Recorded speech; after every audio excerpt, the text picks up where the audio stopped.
Now we'll head just a couple minutes down the street and find another gem of Brookings, Chetco Brewing Company. You have to hear their story. Talk about humble beginnings, a labor of love, and no fear of hard work. I want you to meet the couple behind Chetco Brewing Company. Come with me. Hey, hello, hello. Good to see you, Mike. Thanks for coming. Hello. Thank you for having us. Excellent. Happy to have you. So the story about Chetco Brew, I've just got a little tidbit of it, and the food truck. You guys are like known all over the place, and I drove 2.5 hours to get here because I found you over there. So I can't wait to hear about your story and see what you do here. Excellent. So let's go. This is a completely different picture from where we started out, Vinny. We started out with a handful of money and thought that having a brewery would be really cool. We didn't know what that meant, but you know, so we just jumped in and we just did it. So okay. It was in my garage for 5 years. And when we started selling beer, this was my brew kettle. So when you started in your garage, that was my brew kettle. We moved from there up to a keg-sized kettle, and then we went to, this was my next brew system. These two and this kettle right here, 3 about that size. So I brewed out of that for a couple of years. And now this is in my garage, which is basically a 1.5 car garage. And we had a cooler in there, we had the fermenters in there. Then we moved up to this system and brewed in there a couple more years in my garage with the fermenters, the cooler, the grain, and these in my garage. And it was so tight in there that if you look at my garage now, there's still all these hack marks in the ceiling because of trying to get the paddle out of the kettle. Yeah. When we were still brewing out of the other system, we opened our tap room over across the street over here. It was very inconvenient in a way because it was a small tap room. We didn't have any beer storage. So if we blew a keg, I'd have to get in the car, drive 4 miles up to the house, to the garage, get a keg, drive back down. So when we finally got in here in 2018, it was really nice, really nice. We finally had everything all in one spot. This big, square, odd-looking fermenter we acquired from another brewery out in the valley. Oh, I've never seen one like this. No, neither have I. The guy built it himself. And he used it for about 12 years, and then we ended up acquiring it, and we've been running it ever since. Anything in there right now? There actually is. Our Snickel Fritz Martzen style lager is in there. Snickel Fritz Martzen style. Martzen style lager, yes. Snickel Fritz. One more time. Most people don't say it right. One more time. Snickel Fritz. Snickel Fritz.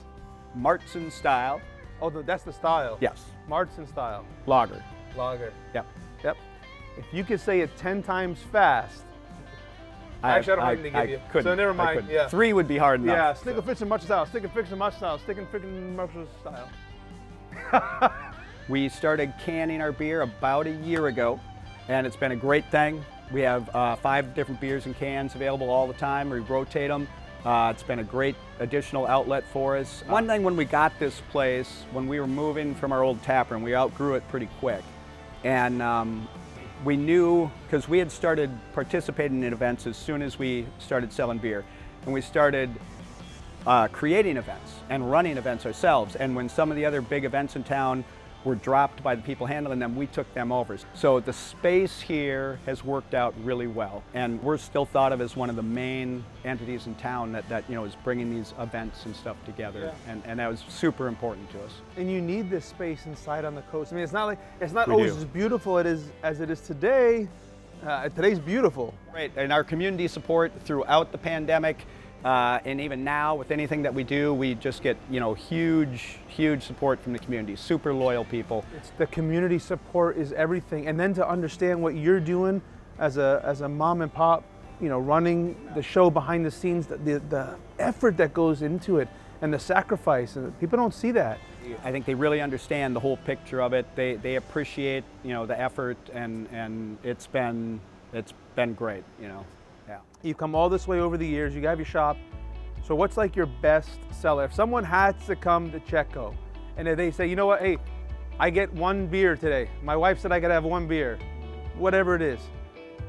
What would be the one that you say, this is the one, you gotta try this one while you're here? The one that I always recommend, though, is our Block and Tackle Stout. It is our World Beer Cup Award winner. When we were still brewing, I'm not sure if we were in the little keg-sized kettles or into those stainless barrel kettles, but that's when we brewed our Imperial Stout that won our award, and we weren't even a year old, still in my garage, and we got our World Beer Cup award. So cool. That's one I That's put the one. right up there. You gotta Block try. and tackle. Block and Tackle Imperial Stout. It's easier than Snickle Frizzle. Snickle Frizzle Dizzles. Easier to say. Snickle Frizzle Manson something. They'll know what you mean. Manson style. Yeah. All right. Can we, I don't know, can we maybe try some of that block and tackle? So Block and Tackle, it's like one of those pulley things that you can, it's got like 3 pulleys and a whole bunch of ropes. You can like lift something really heavy, just Yes. one guy pulling it. That's what it's called? That's what it's called. A block Yeah. and tackle. Yes. Did you guys know that is a block and tackle? All right. Block and Tackle Imperial Stout. Block and tackle Imperial Stout. Yeah. So much easier to say. Just as easy to drink. You can see why that won its award. I'm not even a stout guy. That is, what's the secret in this thing? It's like drinking peanut butter. It's so It's a funny smooth story and- about that beer too. I was trying to emulate another brewery's Imperial Stout that I loved, and this is when I was just home brewing.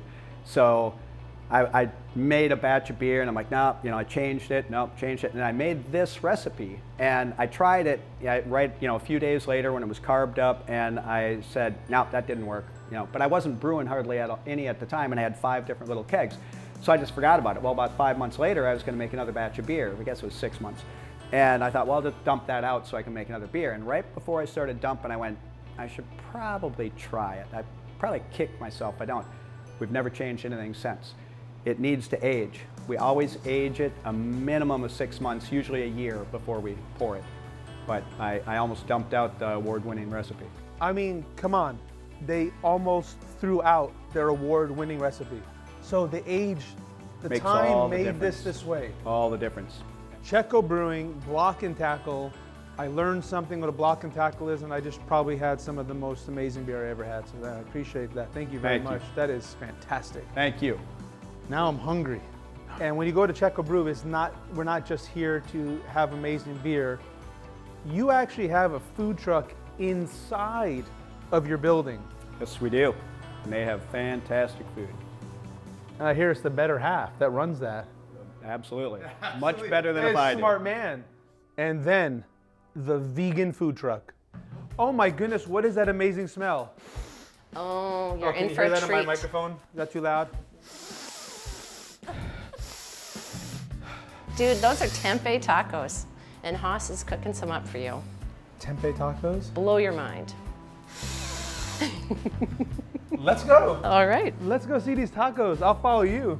When we first moved over here, we really wanted families to feel welcome, so you gotta have food. We're good at making beer, not so great at owning a restaurant. So we thought, we'll just have a bunch of food trucks show up. And it just didn't happen. And I said, well, why don't I open one? And Mike said, go for it. And I said, well, it's gonna have to be vegan, because I'm vegan. You're vegan. So a good friend of mine, Matt White, he's a Cordon Bleu trained chef. He helped me put the menu together from some of my favorite stuff that I make at home. Actually, the tacos you'll be eating today is his recipe. And then we sent out an email to all our friends and family saying, we're opening a vegan food truck, help us name it. And my brother came up with Off the Wagon, which we thought was kind of tongue-in-cheek since we're in a brewery. Yeah, this smell is ridiculous. This is amazing. Smells so good. Hey, Hoss, where you at? Oh, sorry, am I yelling on the microphone? I'm sorry. I want you to meet Hoss. Big Hoss. How you doing, brother? Look at you, dog. Good seeing you, man. It's good to see you. Pleasure having you guys here, man. It's great to be here, man. I'm like, I closed my eyes when I walked in. I went like this. I walked right into the door. It's a beautiful place, man. Yeah. We like to create beautiful smells. So what are you making? Right now, we're gonna making some tempeh tacos with some fermented soybean with our marinade, and then we got some veggies going for our veggie wrap. They're almost done. About to add some greens up in there, some sprouts. And And you're making it all happen on an electric stove in this thing. Yeah, yes sir. Yeah. Dude, you're a beast. Well, It's amazing. You gotta have some skills to cook on an electric stove. So what did you say this was right here? So this is our tempeh marinade. Tempeh in here. marinade, Yeah. okay. So we let that soak in and try to get it all nice and warm, a little crispy, and How long you been cooking for him?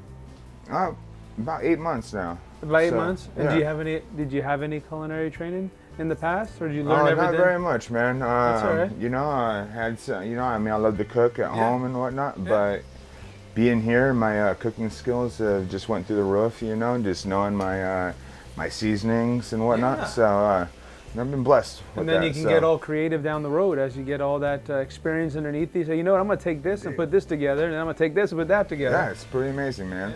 I wonder if they can smell that through this stuff. Can you smell? Get it in there. Get some. Yeah, so then from there, man, let's chop these up in little pieces. Okay. Get that marinade inside. I'll turn the heat down and put some cheese up on there, let that melt. And up here, just gonna add some greens and let that all get going. Put a little bit more oil up in there. I don't think that people realize the health benefits of a plant-based diet. I've always ate meat and everything, and I lost 35 pounds since I started working here, man, and it's changed my life. That is amazing. And Good for you. Yeah, man, it's pretty sweet. So. Yeah, and even if you don't come completely over to a plant-based diet, if you inculcate it in your daily life and you go, say, 80%, Indeed. you'll see huge health benefits. Yep, I probably only ate fast food like twice since I've been working here. Yeah. Because you see how It's just that man, fast food, man. Don't be. Yeah, it's like you try to help people see. Don't be chain fed. Yeah. You got people like you and Alex and Mike putting together something like this. This is what it's all about right here. It's amazing, man. It's a beautiful thing. If I didn't tell you this food was vegan, you would have never known. So good, so filling, so amazing. And then we'll top it off with some salsa and some lime cream. Get it, big hoss. Get it, big hoss. This is the real deal right here, man. Blind test? Never know. Never know 100% plant-based right here. Bravo, man. Hell yeah, brother. Come on, son. And it's pretty awesome seeing people come in and, it's a vegan food truck, so they'll come in and look at the menu and like, oh, I'm good. And then they come sit down, have a couple of beers, and then they see the food come out. Those same people come back in and like, hey, I want those tacos. And you're the with man the behind sausage. it. Yeah, Thank you again. Nice little cherry on top. Thank you very much. Yes, sir, of You course. made my day. Chetco Brewing Company is a must visit in Brookings. The food, the atmosphere, the handcrafted beer, the hospitality. Go visit this family when you're in Brookings.